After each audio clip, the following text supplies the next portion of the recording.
Welcome to Coaching Uncaged by Animas, the podcast that explores the art, science, and career of coaching. And now, introducing your host and interviewer, Yannick Jacob.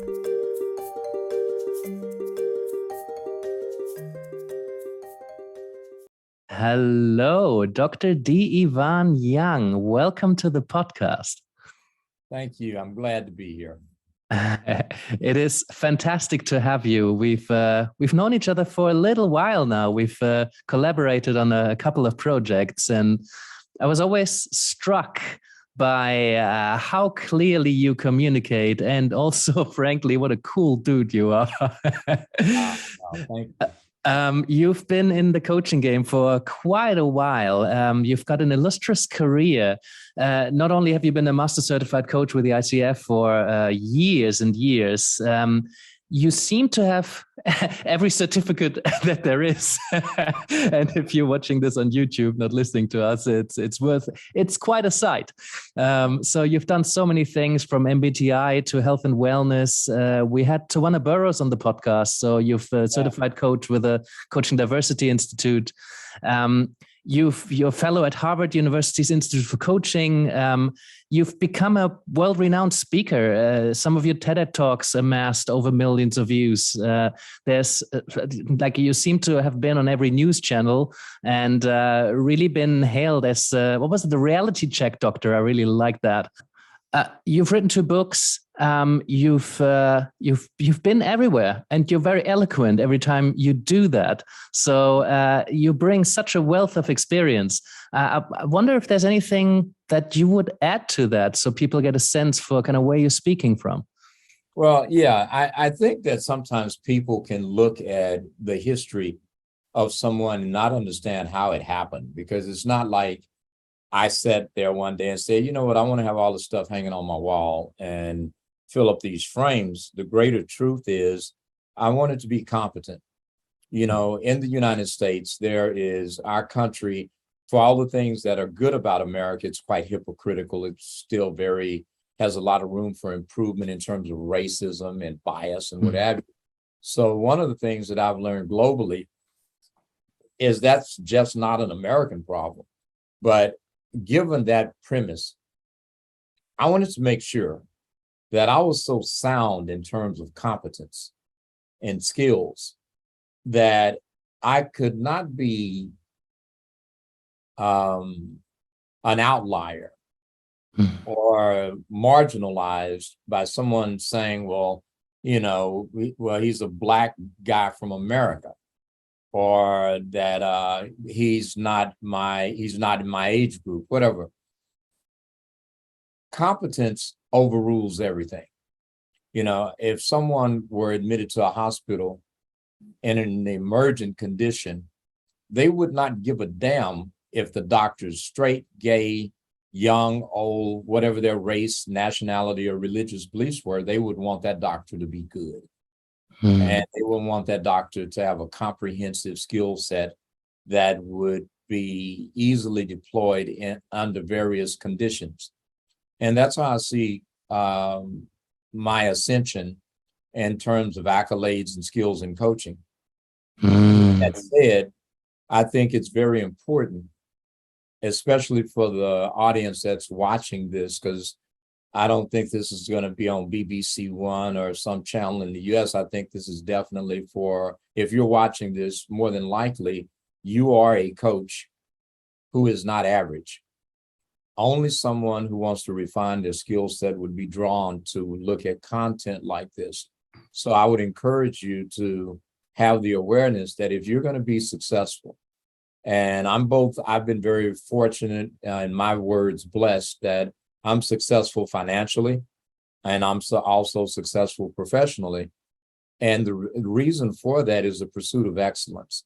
And I think that this conversation that we're about to embark on is going to hopefully leave you with some reasons why you might want to question some of your approaches and some of your commitments in a healthy way, so that you can end up not so much with a bunch of junk on your wall, but to have an irrefutable skill set that's highly in demand.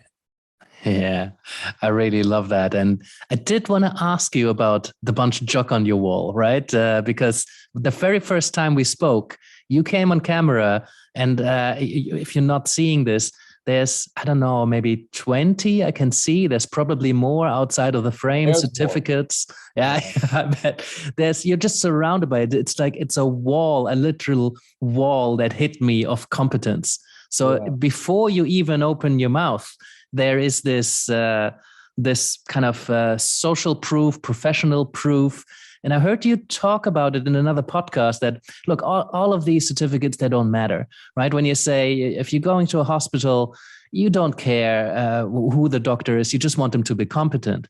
But also, that's not a relationship-based practice, right? The doctor just needs to be competent. In coaching, we need to trust the person. We need to have a relationship with the person. The doctor doesn't need to have a relationship with you. They just need to treat your body. I mean, a good doctor will also build a relationship because, they know that matters. But it matters a lot less than in coaching. So I wanted to ask you that because you said, well, none of these matter, but at the same time, you make them very, very visible. So I wanted to ask you about it because they don't seem to matter, but they also matter. Well, let me change. Let me make switch words relevant. Uh-huh. It is relevant that someone can understand your commitment to excellence and that you have put the time and money in. That's thousands of dollars. Some of those things are diplomas. Some of those things are credentials and certificates and registrations. Mm-hmm. At the end of the day, each one of those things had some measure associated with it. Like, I'm a national board certified health and wellness coach. That certification and that test is administered by the same board that licenses physicians. And when you look at the American College of Lifestyle I think it's the Board of Medical Examiners is who administered that particular exam. The relationship to your client is simply one thing. I cared enough about you that before I ever met you, I wanted to make sure I was sound. I wanted to make sure that whatever you threw my way or you walked in my office with, that I had the capacity and that I had demonstrated the wherewithal and the endurance to be proficient in such a way that I could work with you. And master level coaching is about competence meets seamless. In other words, it's not mechanistic, it's not cookie cutter. And what may appear to be just almost like a conversation, if you're really good, it'll sound like just a conversation. But when you're using evidence and research-based methodologies, when you understand psychoanalysis, and you understand the neuroscience of coaching and all of the things that are rudimental to it, like, appreciative inquiry, motivational interviewing, the trans-theoretical model for change, just all of these different tools that you need to have in your tool belt to be a great coach. That's what the relevance of all of that stuff is. And once you attain it, you probably need to post it, because if you're using things that required certification, licensing, or registration, there needs to be something that authenticates that you're legit.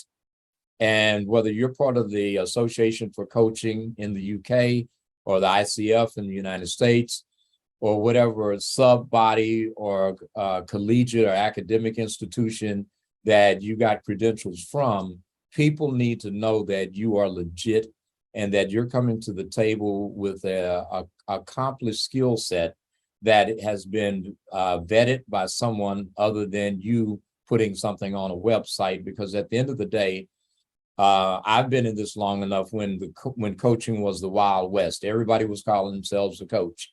There was, it was the frontier. And thank God things have moved way past that now, that people take for granted, that you've attended a graduate level coaching program, or that you have met criteria and you hold an Association for Coaching or ICF credential or what have you. But that wasn't the case when I started. Thank God it's the case now. And that's what that stuff on the wall represents. It's not merit badges from the scouts. Mhm. Yeah, I've heard someone say that it takes a lot of effort, training, and experience for something to seem effortless. Yeah. You know, brilliance is making the complicated seem simple. So, Mhm. Yeah. I wanted to ask you, I think that's a good segue, right? Because there's so much knowledge, not just on your wall, but it flew into your head, right? This has been processed. You bring a lot. Part of your brand is that you're, for example, a relationship expert, you know, TEDx talks, like you have a lot to offer, to give. When you look at your content online, you know, you're quite active and you're offering a lot of advice from, you know, an expert level position. So, you're perceived as an expert, right? And many coaches struggle with that because either they feel like they should be the expert and kind of give advice, offer consultation, or they're being put into that place by the client who kind of is seeking expert advice. And coaching, and I've seen you demo coaching twice, right? You really don't inhabit that place, but you inhabit that place in other places. So I wonder how you navigate that when clients come to you, they're seeing you as an expert, you present as an expert, but then you coach them and it's facilitative. And you don't put things on the table or teach or you know, give advice. How do you navigate that? well, there's a couple of ways to look at this. Number one, if you're a consultant, people are paying you for your advice and your opinion. There are times that consultants use coaching skills. It is not a good idea for a coach to use consulting skills. Your goal in working with a client is to increase self-efficacy and self-awareness. Your goal as a coach is to have your client look at an issue, be it a problem or whatever, from many angles. Because the more apt that client is to look beyond the low-hanging fruit view and to get out of their head. That's what great coaches do. I've had clients, even in the middle of a session, literally say to me, please just tell me what to do. Just tell me, please, Dr. Young. I already know you know what I should do. And I have responded depending on the client. Sometimes I've said, yes, I probably do know what to do. But here's the problem. What if I actually had the audacity to tell you what to do? And it worked. What have you learned? Nothing. And then what if I have the audacity to tell you what to do and it doesn't work? Then you're going to blame me. So either way, that's a lose-lose situation. As a coach, your biggest tool is curiosity, not how smart you are. You know, one of the things that distinguishes someone in the ICF definition from a PCC, professional certified coach, to an MCC is the seamless relationship of the seamless dance, so to speak, and being able to give your client enough stimulation and to evoke and provoke enough thought on the client's behalf that they explore or look at what is affronting them, be it a problem, an opportunity, a relationship, whatever it is they're dealing with, to where they just learn to ask themselves questions that they never asked before. And I think as a good coach, one of the best things that you learn to do is to be able to hold your client in such high regard, which is a competency, and to understand that they do have the answers within themselves. They just may not either like the answer or they haven't been introspective enough or permeable enough to do deep introspection and self-exploration to the point that they unearth an awareness about their dilemma, their situation, And that's something that wouldn't have happened unless they came to see you. Now, the science of that is all of this stuff on the wall, but your client doesn't give a damn about the science. They want the results. But you as a coach, you need to give a damn about the science. You need to put yourself in a position where you have enough awareness and enough academic background so that you're not operating from assumption, but you're operating from an evidence and research-based perspective, because the science says I can produce this outcome under various conditions, and I will get, if I put in the same ingredients, I will get the same outcome. And that's exactly what we do as coaches. What do you think about so-called intuitive coaches? I mean, there's some people out there who intuitively do very similar things to coaches. And I know I've met some people who are just, they have a gift of holding space for people. You know, they don't really care about the books. They don't maybe like to read, or they didn't really see the value in the certification or the training or looking into the science. And I come from an academic background, right? I really have a lot of appreciation for really digging into why something works and what can we do more of and what consistently works. But there's a lot of people out there. Coaching is not regulated, right? I mean, the ICF is doing a good job. Other professional bodies, MCC, AC, they're trying to regulate it more with that kind of intention. But there's a lot of people that, you know, really don't care, and they do very good work. What would you say to someone who says, but yeah, it's all intuition, just follow intuition, be with people, be curious? I mean, I don't need a certification for that. I can speak to that because when I got started, that was me. You know, there are times that we may have a gift or a proclivity in some area. It would be the equivalent. I'll use the analogy of someone that can sing really well. You know, you may have a voice like Whitney Houston or Aretha Franklin, and you can sing your butt off. You may be able to play the piano, and it is just a gift where you never took a lesson. Okay, that was me in coaching. Before I was credentialed in the MBTI, and long before I became an MBTI Master Practitioner, something organically in my nature had me find that doggone assessment, and I was giving people that as a test to take. And then when I found out, oops, you need to be credentialed to give somebody the real version, right? Because every psychology test or preference test that's out there is based on the MBTI in some way. That's where they got it from. The DISC, the 360, all of that stuff comes from the premise of the MBTI, right? Well, it's all Jungian. Jungian archetypes. Exactly that. And see, just like you were able to quickly go to the source of the science, that's why it's important that if you are operating out of a gift, you should perfect your gift.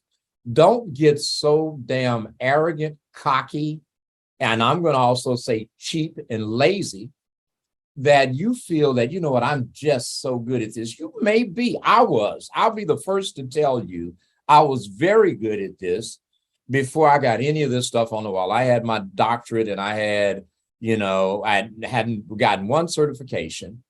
And then, to be honest, just to be very transparent, at that time, the ICF was basically run, in my opinion, and I know I'm going to get flack because they've named me Coach of the Week, and I lecture globally to their chapters and what have you, but I'm just going to say it. The ICF was run by, in my opinion, a bunch of people that did not intend to be racist, but it's like psychology in the United States, at least. It's run by typically academians, typically people that are not people of color, and disproportionately women, or effeminate men in many instances, or men that just think they know every damn thing.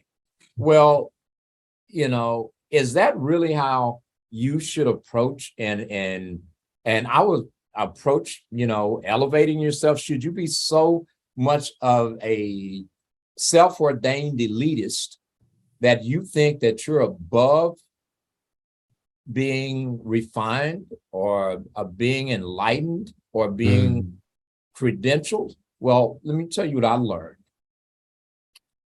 I had someone ask me, at that point, I realized, okay, dude, the MBTI thing taught me I needed to go, and I went to the Center for Applications of Psychological Type and whatever down in Florida. And I got the real stuff. I got the credential, and I saw the science of it and did the research. And I'm like, well, damn. By happenstance, I knew it was like water, a duck swimming in a pond. It was so easy for me to grasp it.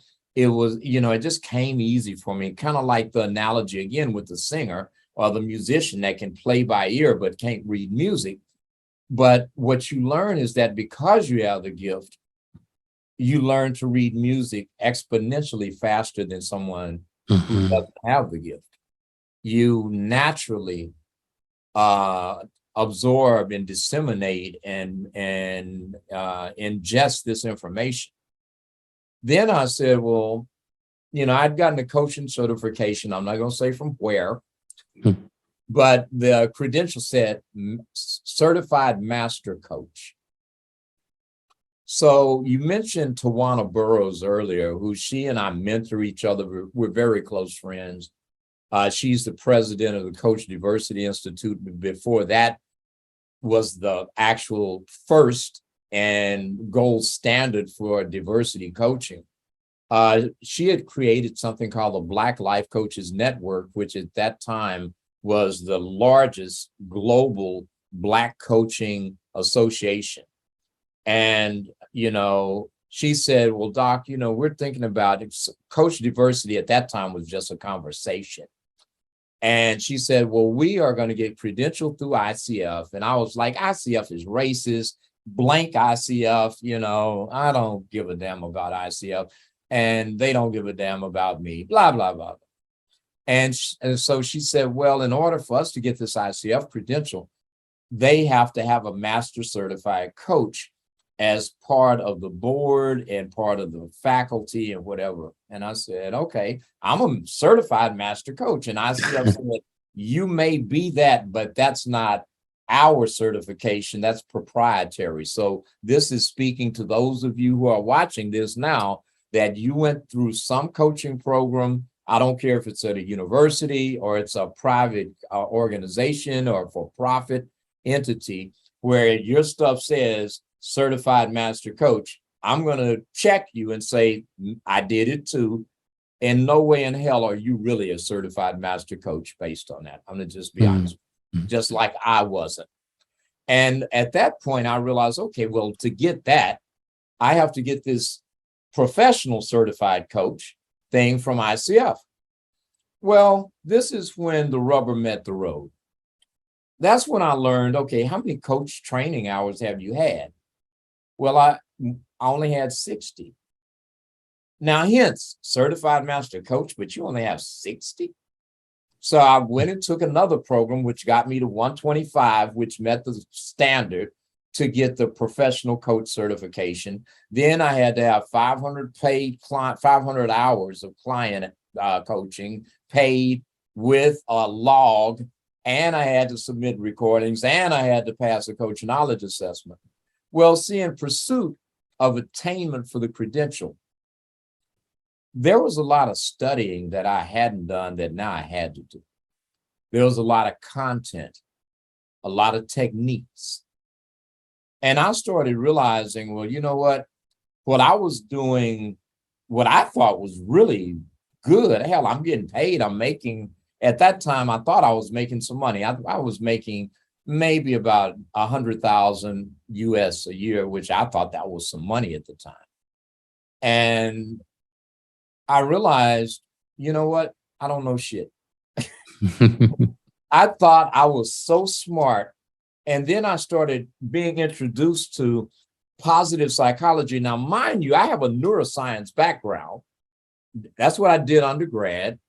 I got a doctorate in holistic coaching, all of this stuff. And I started realizing that, man, this really is a science. And then I started going really deep into the nuanceical things and the building blocks, motivational interviewing, appreciative inquiry, trans-theoretical model for change, positive psychology, just all of these different things, personality type, all of these tenets that, what is a generative moment? How do you create that? How do you invoke awareness? What is self-efficacy? I mean, all of this stuff. And that's what told me that, that gift that I had was only a light that was illuminating, you actually could be good at this. But the greater truth is, do you want to be good? Because I'll say this real simple. Good is the enemy of great. Okay? Good is the enemy of great. And if you get comfortable with being good, you will never be great. Never. Not going to happen. And at that point, I started looking at the things I'd attained, and I realized, well, okay, I'm an NLP practitioner, but there's another level. There's the master NLP practitioner, which I am. I saw, okay, MBTI practitioner, but there's the master level of MBTI practitioner, which I am. Then I saw, okay, here's professional coach, but here's the master level of coaching. So when I got ready to submit for my MCC, now I had about 280 or 300 coaching hours, training hours. I had verifiable logs with over 6,000 hours of paid coaching. And when I look back, I kid you not, Yannick, my arrogance and my adherence to that little certificate saying certified master coach, I was not a certified master coach. I was just a guy with a certificate with that terminology.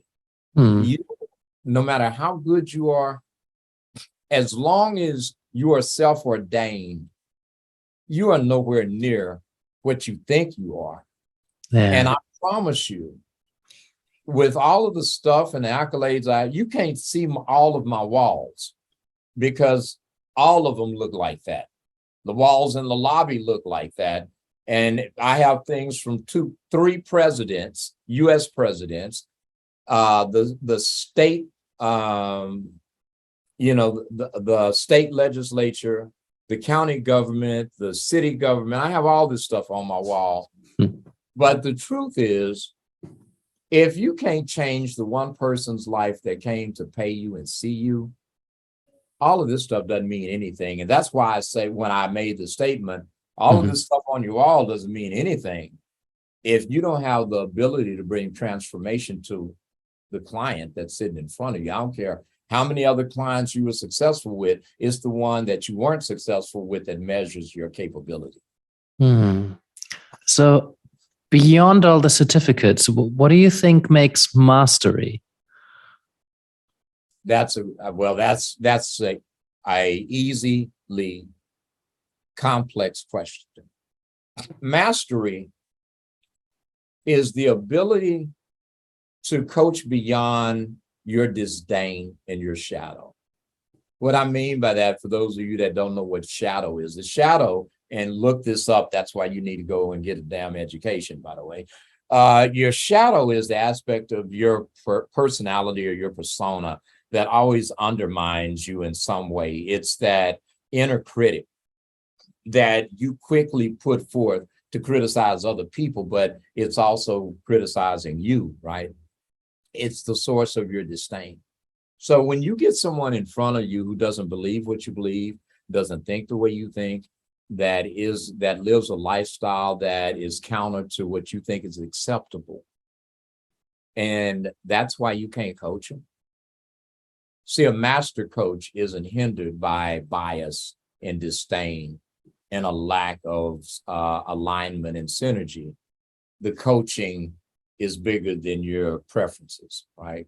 That's master level coaching. Master level coaching is when you get thrown a complicated case for someone else, but for you, you've evolved to the point that you're fascinated and curious, not intimidated and fearful. Could you give us an example, maybe, just so we make this a bit more tangible? Yeah. Let's say that you are biased, and don't write Yannick or me a letter. This is a damn example, so don't trip. Let's say you have gender bias where you think a woman should not be the C-suite team lead or CEO of an organization. Let's say you have a bias that you have an issue with someone that's a person of color being in a position where they are viewed as a problem in an organization. And because you're not a person of color, you're the majority, not the minority. Or let's say that you are in a classist system where you feel someone who is not of a proper station should not be put in a position of authority, that your belief is that you don't have the right last name, you're not part of a certain class in society. Well, as a coach, you may have any and all of those beliefs. Because being honest with you, yes, it could make you an asshole, but it could just make you human, right? But as a coach, when you're at the master level, you cannot be influenced by your junk and still put your client's need for evolution first, their need for clarity first.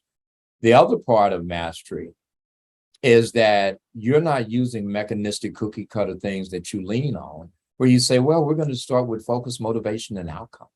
Or, okay, did we get the coaching agreement? Now that we have the coaching agreement, now we're going to ask some powerful questions. And now we're going to go move toward the challenges. And what could make this not work for you? What are you going to use in order to make sure that you follow through? How are you going to hold yourself? You're not going to get into these crutches, as I call them, and training wheel kits that you learn from coaching programs. And I'm not saying those things aren't foundational or that they're not needed, because there needs to be a structure around how you approach something. Just as in medicine, we do blood work and we read charts and we protect the patient's privacy, and we work with an interdisciplinary team. So at some level, we're all talking the same language, even though we are nuanced in our specialties. But at one level, I may not be I may not have the expertise where you have this nuanceical brilliance, but at least I can understand when you tell me information, because I share the medical background. I can understand and relate to what you're saying. That's the mastery level of coaching, that you are so well versed that you are not held hostage by blind spots, by bias, by lack of academic background, or by the inability to be empathetic with your client because your beliefs and opinions are opposite of theirs. Yeah. And all these models that you've acquired and all these processes that used to be, okay, what's the next question or what's the next phase of this? They've all been internalized to a point where they just show up naturally. As you say, like in a dance, like a masterful dancer is not going to think about the next step. It's just going to flow. Yeah. Well, you look at any pro athlete. One of my favorite things to watch, I have a lot of pro athletes that are my clients, but if you could look at somebody like Muhammad Ali and the way he boxed, or Michael Jordan and the way he played basketball, or Pele and the way he played soccer, what looks like, oh, he's just good, or Kobe Bryant. These guys, some of these guys are my friends or clients, or were my clients, not Ali, obviously, or Pele, but the other guys. And what you don't see is the amount of work they put in to condition themselves. The fact that they don't just do this during the season, they train in off season. In coaching, that's called, I'm still going to not just get CEUs because I have to. I'm going to get CEUs because I want to elevate my game. I want to be better. These guys practice fundamentals over and over in drills, and they shoot shots from 12 different places, and someone throws the ball to the point that they shoot them and don't even look at the goal. They run down the field, kick or throw a ball and hit a target, but they're looking over here when they throw the ball. That is muscle memory, right? And that is the appreciation for different types of intelligence. Intelligence isn't always IQ, it's EQ, it's SQ, it's physiological, it's auditory, it's kinesthetic intelligence. There's intelligence in music, there's intelligence with your hands. I mean, as a coach at the mastery level, you never know enough. I am constantly reading. I've read some books maybe 4 or 5 times. And each time I reread it, there's something that I didn't pick up the last time I read it. Yeah. Yeah. I wanted to ask you, and maybe this is the answer to that. What's the equivalent of practicing your threes in basketball? You know, because in coaching, yeah, you can have a sparring partner, you can have a practice client, but like I know very few coaches who say, oh, I'm just going to practice a particular technique and I'm going to do it over and over and over again. Maybe reading a book, again, might be something like that. But I wonder if you have any kind of practice routines that you do that would be practicing your threes. Well, I listen to different people's methodologies and I read about their methodologies and I will watch how other coaches coach. I'm part of the Institute of Coaching at Harvard. I'm a fellow. So we have a conference every year and it is always about what is the newest research in behavioral medicine. What have we found? What's the new null hypothesis? And again, if you haven't gone and gotten an education, go look up null hypothesis. But the bottom line is what used to be, and in one season, common sense, now that's been negated because we found a better way to do it. We found a better way for a client to be more resilient and to get them there faster. We've learned certain questions don't work. We've learned that, you know, it's kind of like funny. You know, I'm a big neuroscientist. Neuroscience is very important in coaching and understanding brain function and understanding how to have someone consciously and some subconsciously encode information, how to have someone challenge themselves in such a way that we use fight or flight in a healthy way. How do we facilitate self-induced placebo effect, right? Where your client builds self-efficacy. So the only way that you're going to do like sports players do or pro athletes do is to continue to go back to different camps, training camps, with other people who are smarter than you or just as smart as you, and for you to humble yourself and realize that, you know, iron actually does sharpen iron. And the more that I can be around other people who have a passion for mastery, the more masterful I'm going to become. Yeah. What's that saying that if you're the smartest guy in the room, you're in the wrong room? Yeah. That's a pretty dumb room you're in if you're the smartest guy in the room. There's another thing I was thinking about. I studied flow states at quite a bit, and we talked about people who are at mastery.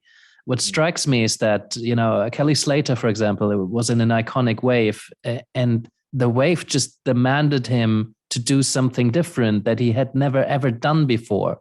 Putting the arm, they had both arms on one side, which in surfing, he hadn't done that, but the situation required it, and he was in such a flow state and at such level of mastery, he just did something that is in no books, and nobody would tell you to do it because it would appear wrong if you did it. So I see some of these coaches at mastery do things intuitively in that flow state that is in contrast to what they might teach you at a coaching school. And I see that quite a lot. In the beginning, it confused me. It's like, oh, but this coach has such a huge amount of experience. Why does he do the wrong thing or ask the wrong question? This is objectively a bad question, right? There's a leading question or a closed question, but it needed to be asked at that time. And I think that's something to do with getting to a state where you know what the situation demands intuitively. That's really difficult to measure. I wonder what you think about that. Well, the truth is that what you're talking about is cognitive evolution. As you become more aware of why the science is there, why the method is there, why the best practice is there, then you start learning, okay, there's a time not to ask an open-ended question. But in a coaching program, and you're a novice, you probably don't want to ask too many closed-end questions, because the client is going to be like, or if you start to become mechanistic and your clients are high-profile, high-net-worth people, well-educated people, you're not talking to Boo-Boo the fool over there. You're talking to someone who leads a team, who has multi-million-dollar budgets. And how many damn workshops and trainings have they been to? And how many classes did they take in graduate, undergraduate, or how much research did they do in their doctoral program, where everything you say, they see it coming. They're 2 steps ahead of you. Well, that's what's going to happen as you evolve and as your practice evolves. You know, the people that come see me, they just got through doing surgery. They just left the courtroom against a highly skilled team of attorneys. While they led a team of attorneys, they got paid literally $3,000 to $5,000 per minute while they were on the court. Or they're an entrepreneur, and if they aren't thinking clearly, that company's going to tank. It won't tank overnight. It's got millions in reserves. But if you got that much in reserves, what's your burn rate? And how long will it take to burn through that money if you make just 2 or 3 really bad decisions, right? So I'm saying that to say that as a coach,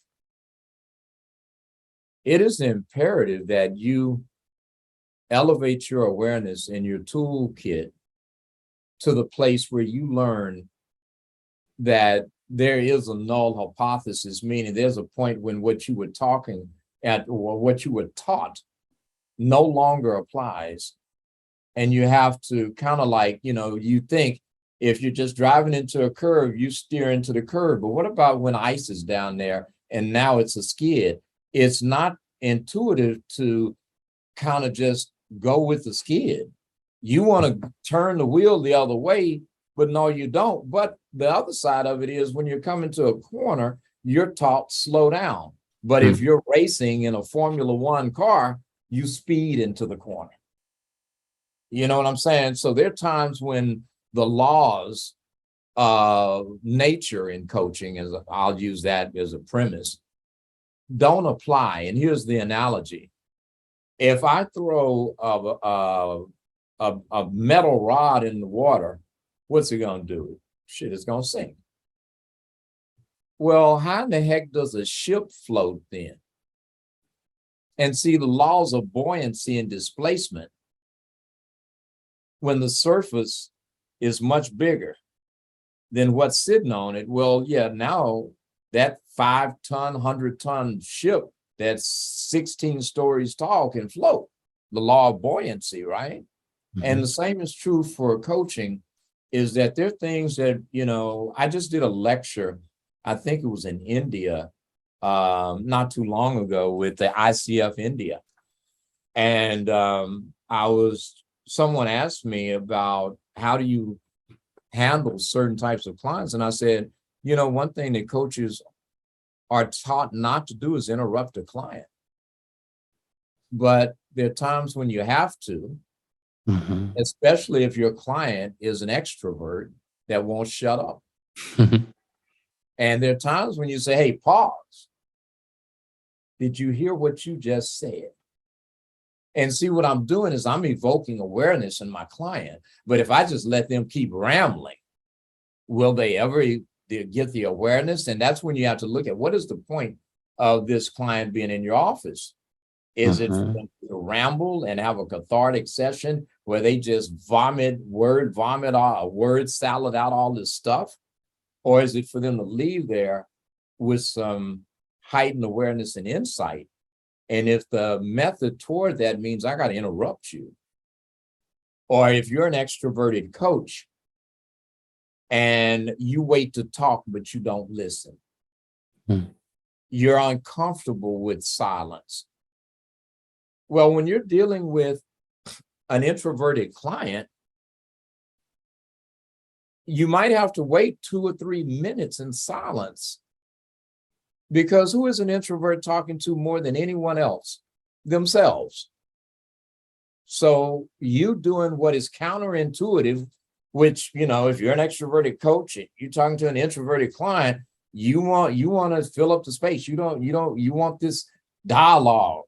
Well, that's not how you coach a highly introverted client, especially.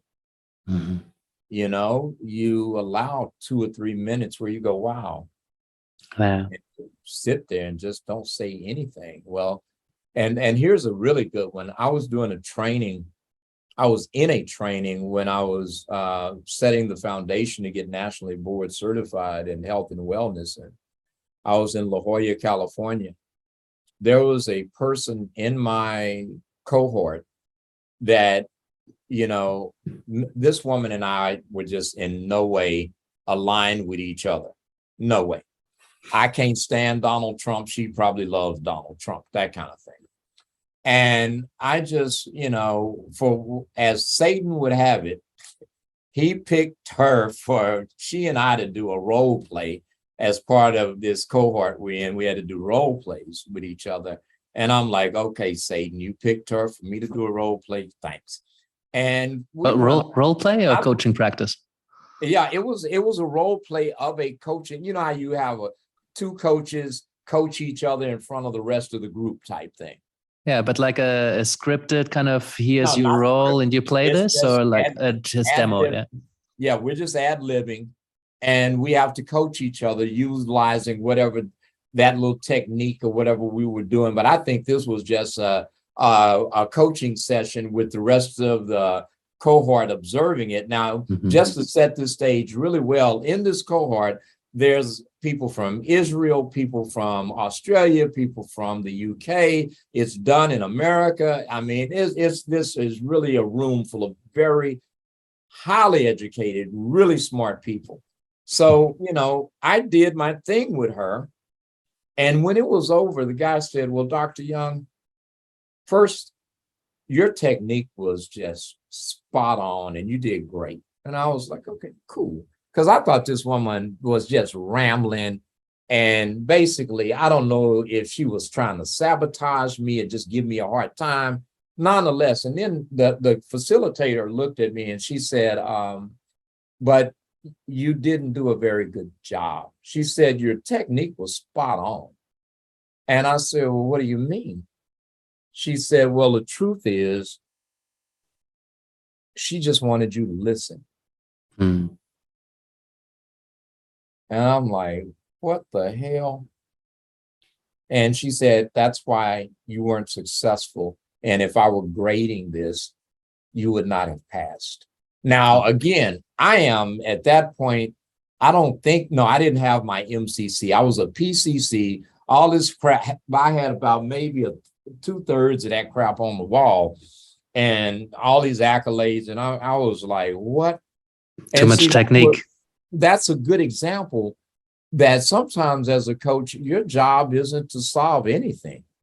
Sometimes it's about having the awareness to know that, your client, you're probably and maybe the only safe space where they actually can have an opinion, where they can let off some steam. And I'm not saying that should be all your sessions.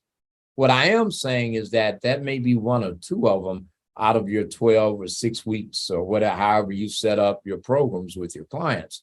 But there are times when your client just really needs to be heard Mm-hmm. and feel like they matter. Yeah, sometimes that leads to the change, right? Sometimes just being listened to in this way can really create a paradigm shift in the client.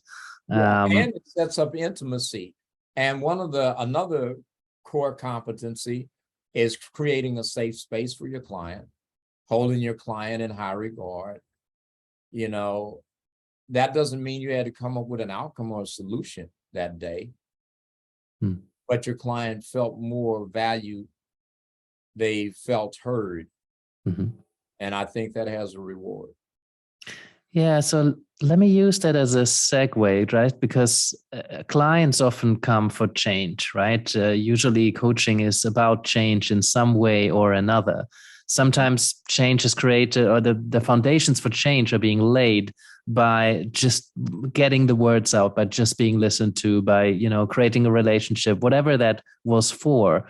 But ultimately, we're trying to create some form of transformation, some sort of change. And there's so many different frameworks for transformation out there. Some look down on it because it's overused in organizations. It's being thrown around very lightly and it doesn't really mean anything anymore. Some have a lot of theory and grounding behind it. So I did want to ask you, with everything that you know and all the experience that you've got, what's your perspective on transformation, what it means, what that is, and how we can bring it about as coaches? There are a couple of ways to really look at what you're saying. One is, don't go into a situation or a coaching relationship where you have this predisposition of how things should go. Be permeable and open to people having a paradigm shift, especially you having one with them. The other part is goals are evolutional. What may be important, one thing I've learned from doing a lot of television, there have been times where I've had to get up at 5, 6 in the morning, be at a television station, get in there, and I'm in the green room ready to go on. They mic me up, I go on. And then all of a sudden, somebody says, we're breaking away. Something happened that in politics in some country, or some natural disaster or something. And all of a sudden, my interview doesn't even happen, or it's interrupted and doesn't get finished because of whatever's happening. And see, that's the way coaching happens sometimes. Sometimes what we thought we were going to do isn't going to happen. What we thought was the outcome isn't going to happen. I was doing some mentor coaching a couple of days ago, and I told somebody, I said, here's something that one of my colleagues said, that Marsha Reynolds made this comment, and she's a wonderful coach. She said, your clients probably lie to you and themselves. And I was like, you know what, that's true. The problem is we don't know we're lying to ourselves. And your clients don't know they're lying to themselves or to you. But as a coach, there are things that are going to happen in your sessions. And again, this is master coaching, where someone comes in presenting and they say, you know what, I am, this is an example. They'll say something like, you know what, I am I don't get it. I need to really start making better use of my time. For whatever reason, I'm great with time with everybody else, but I just can't manage my time with myself. And then, later in this session, I was this role play with my mentee. I said, well, let's talk about the times when you are highly successful in your life. Can you think of a time like that? I'm doing at this point this appreciative inquiry thing. And she says, well, yeah, typically I'm very successful when it comes to something with my children or something I have a passion for.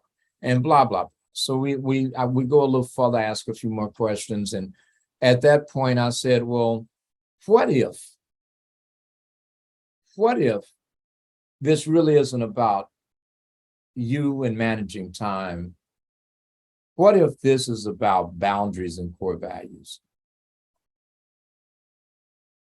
And, she said, well, what do you mean by that? I said, well, again, I'm just asking you your opinions or your thoughts about something that is a casual observation on my part, and I'm open to being wrong, but what if this is really about not having an alignment with your core values to the extent that you keep them front and center? So you offer an observation or an assumption, but you're just putting it on the table loosely. Yeah, just put it on the table. I'm not trying to drive the bus. And I just said, but based on what you are saying, and this is what I guess the cheat sheet is on this, is look for themes when you're coaching. Look for the theme that's present. And the subject and the theme may have a relationship. They may be cousins, but they're not brothers and sisters. They're damn sure not Siamese twins. and the conversation started out with my client, my mentee, actually, in this client role play, talking about, she wanted to talk about managing time, and she didn't. And the real deal was, it was her core values. She wasn't living and operating in her core values to the extent that she actually valued her core values to where she would set boundaries in place, even boundaries within herself, in order for her core values to stay front and center. And that's why she couldn't manage time well, because she didn't put boundaries in place with herself. And the precipitant was, I'm not managing time well, but the source of the problem was, you're not attached to your core values in a way where you set boundaries within yourself to make sure that you live up to these core values. Because if that's an example of this would be, I want to go to the gym and I want to lose weight. Well, here comes your motivational interviewing approach again, where you say, well, okay, that's great. But you just said earlier, you did that last year and you didn't stick with it the year before. So may I ask a question? What is giving you a reason to have better health other than you want to go to the gym or you bought membership? What's a bigger reason? And they say, well, my daughter just had a child and she's a single mom. Oh, okay. And what does that have to do with anything? Well, I play a role in my granddaughter's life. And if something happens to me, I'm concerned my daughter won't have support. Okay, well, now we just shifted. You don't go to the gym to, you really want to take better care of yourself, and here's the reasons why. And it's that thing about you not being so locked in and how you want to solve a problem that you lose sight of being assertive in your listening skills and curious and observing and indicating and pointing out your observations of your client's shifts in body language and pitch, tone, inflection, and being able, again, here's something else for you to look up if you are quote unquote operating in your gifts and think you're too good to go get credentialed. What kind of reflections could you have been using? Simple, complex, amplified, whatever, what kind of reflections would have probably unearthed more information for your client to have more epiphanies and more generative moments during that coaching session, which would lead to a far different engagement and a far different outcome than someone having a narrowly defined premise, even your client, when as a masterful coach, you would invoke enough awareness around the subject matter that the client, not you, would realize that, what I came in here talking about was the tip of the damn iceberg. The real problem was this. And that's what masterful coaching results in. Yeah, I really like that. And so many coaches are so hesitant to share their observations because their training has like really hammered in that you don't share, you don't interpret, you don't give your opinions. But it's very different to share an observation and putting something on the table so that you can have a conversation about it than to push something on it. But I also think we need to be really careful if we come in with this aura of mastery and expertise. It can be very easily taken by the client as, oh, you're observing something, you're putting something on the table, that must be the truth, and then really latching onto it. Yeah, there's a guy, I always mispronounce his name, Todd Katchen. I met Todd at one of our IOC conferences at Harvard, and he wrote a book, I think it's called Curious or Curiosity or something like that. I'll look it up real quick. But there's a time when the coach's greatest tool is being curious, you know. I would think that's most times. Yeah. And I think we fail to use that. We fail to use that gift of curiosity. And we fail to be daring enough to be childlike and to ask the questions, you know, what does this mean? Where are we? Why is this important? What is it that I've done that is blocking me? And I think this is where a lot of coaches also drop the ball. We don't look at how we interfere with client awareness because we're so locked and loaded and how we think the client should think or feel or where they should be going in a conversation. When the truth is, the problem is you as a coach, you're not present. You know, your brain is on what you're going to eat for lunch. Or where the client should be. Yeah, where the client should be. When the truth is, there's a great deal of opportunity. Yeah, it's called Curious is the name of Todd's book, Curious by Todd Katchen. But, you know, when we get to a point where we fail to look at this and we fail to consider how much there is for us to know that simply don't know because we are so far ahead of the client instead of being present with the client. Yeah, curiosity and presence, I think, two of the massively foundational tools that we have. And internalizing that is definitely playing a lot into mastery. Hey, listen, I'm seeing we're nearing the end of the hour. There's a question I still wanted to ask, and you kindly said, if we're in the middle of something, we might go over. So I want to get in the middle of something before the hour runs out. There's something I still wanted to ask because you're a man of science, right? You studied science, lots of evidence-based stuff, lots of certification, grounding, credentialing. I also have met you as a man of really strong, solid faith. And some of your most popular talks have been about the law of attraction, which isn't exactly evidence-based. But there is a power and an energy in that is very strong and very appealing, and people really resonate with it. So I wonder how, if at all, that comes into your coaching. Whatever you give your energy to, you amplify. You know, if you focus on what you don't have, you get more lack. Whatever you are most acquainted with, that's what you return to under pressure, right? So the law of attraction, and one premise is like attracts like.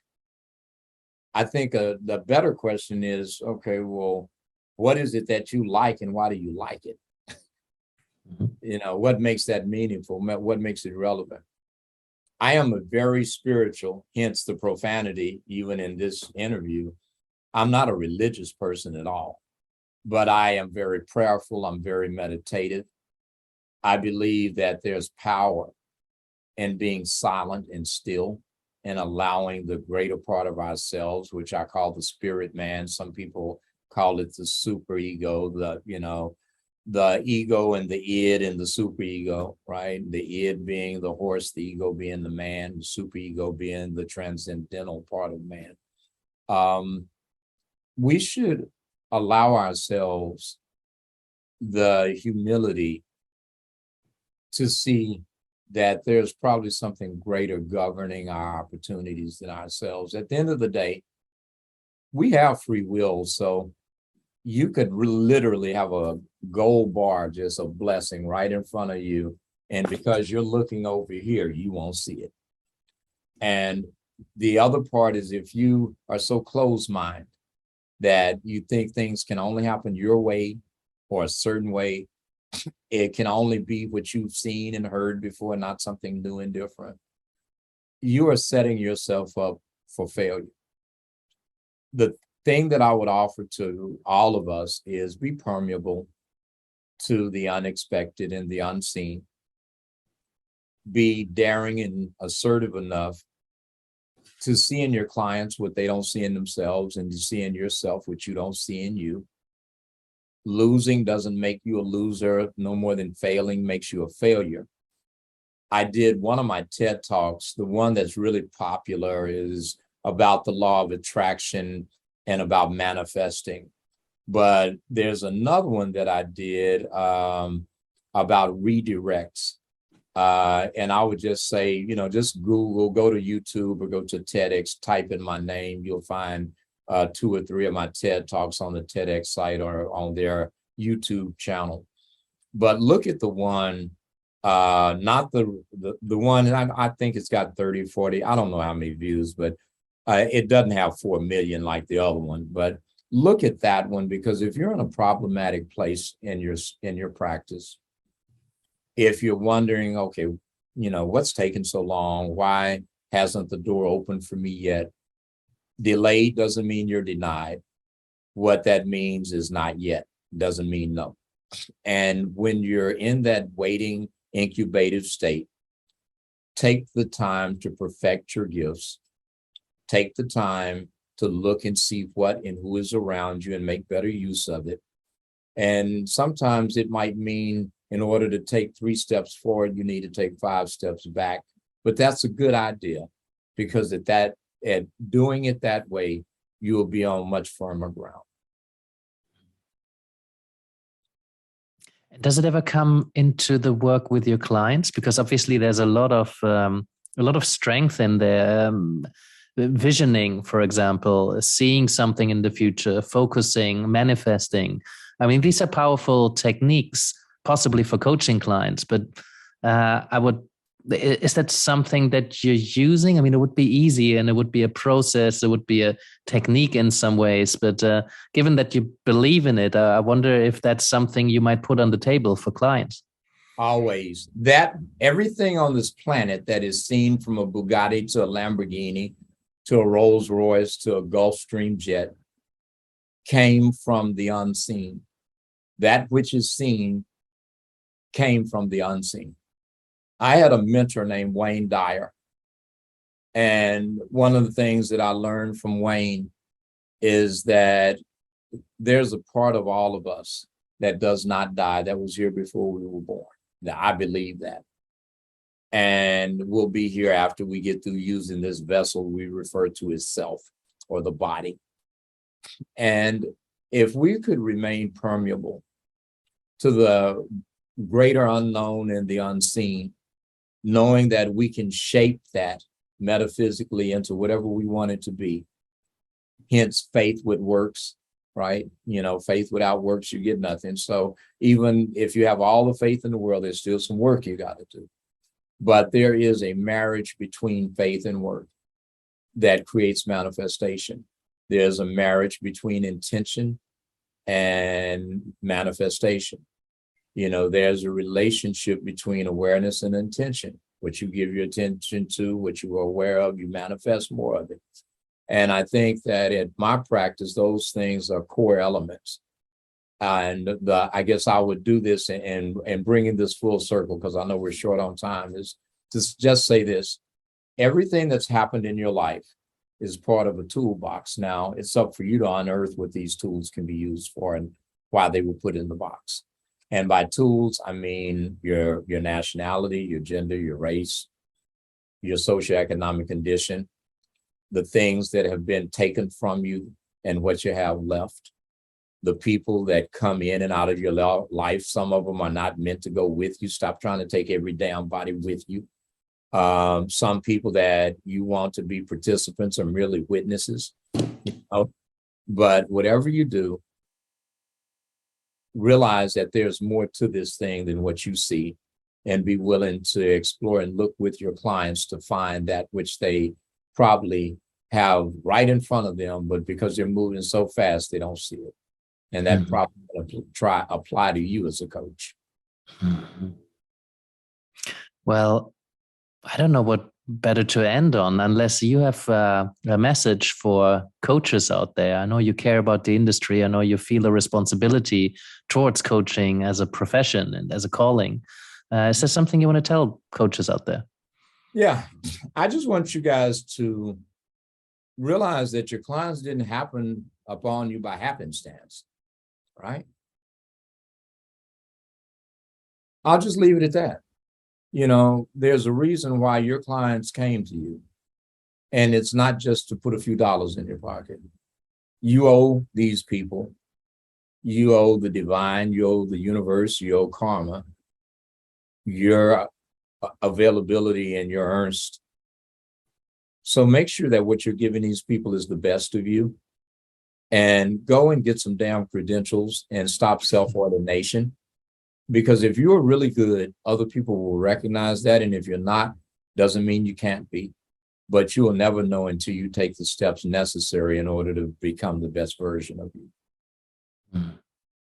Dr. D, thank you very much for your time. I really appreciate it. It's a pleasure every time we talk. I hope we can do this again. But for now, I'll let you go. And I appreciate you. Thank you. All right. Thank you, man. God bless. And until next time.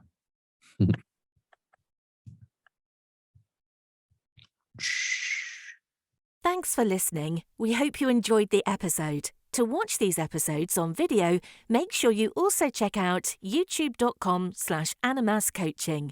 See you back here soon.